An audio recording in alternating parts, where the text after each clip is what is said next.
We had talked about transposing the story into and using a different kind of backdrop to explore the same themes, and we toyed with the idea of some mining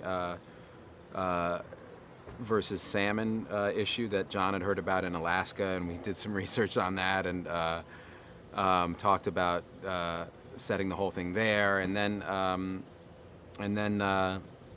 John researched and came upon natural gas as a great way to kind of explore American identity because the stakes are so unbelievably huge. I just emailed Gus Van Sant, and I told him, you know, that I'd co-written something and that I thought it was really great and that I was going to direct it, but I couldn't for logistical reasons. And he emailed me back like about a minute later, and before they told us to turn off our phones, and he said, "Oh, I'd love to read what you're writing." And so I sent him the whole document just right there on the runway, and we flew down to Florida and landed 2 hours later, 2.5 hours later maybe, and when I turned my phone back on, there was a message from Gus saying he wanted to direct the movie. The story's about a pair of salesmen who go into a town, and how they're changed by the town and how the town is changed by them.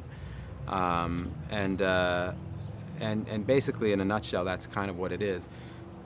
It's a pretty simple story. But hopefully with characters that we all can recognize as people we know. I hope people who go see Promised Land, you know, are moved by it and recognize the people and